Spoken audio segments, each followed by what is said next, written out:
छोड़े फनवा खोले हो लागल गे।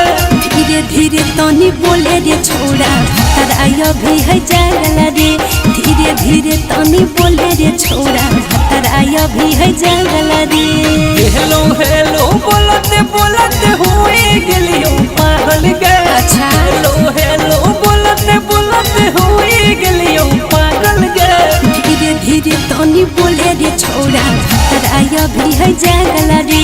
धीरे धीरे तनी बोले रे छोड़ा भतर आयो भी है जागल रे। धीरे धीरे तनी बोले रे छोड़ा भतर आयो भी है जागल रे। आयो भी है जागल रे। धीरे धीरे तनी बोले रे छोड़ा भतर आयो भी है जागल रे। काट दो ही फनवा जब तोय बतिया नहीं कर भीगे। कोरी न सबर छोड़ा के ताना तैल रही रे। काट दो ही फनवा जब तोय बतिया नहीं कर भीगे।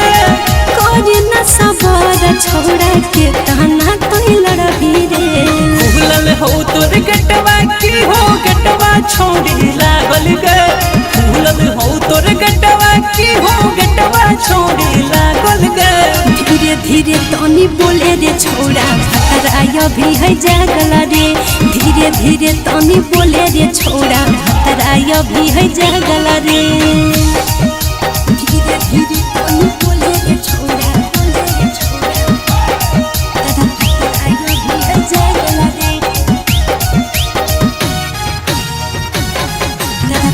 आयो भी है जागल रे। धीरे धीरे तनी बोले रे छोड़ा भतर आयो भी है जागल रे। एको दिन होवे नहीं पारहु ठीक से बात गे। वीडियो कॉल करबो तनी रुके नया धीरे तरे। एको दिन होवे नहीं पारहु ठीक से बात गे। वीडियो कॉल करबो तनी रुके नया धीरे तरे। राजू पर भाकर के हको धयनवा तोरे पर छोड़ी लागल गे। राजू पर भाकर के हको धयनवा तोरे पर छोड़ी लागल गे। धीरे धीरे तनी बोले रे छोड़ा भतर आयो भी है जागल रे। धीरे धीरे तनी बोले रे छोड़ा भतर आयो भी है जागल रे।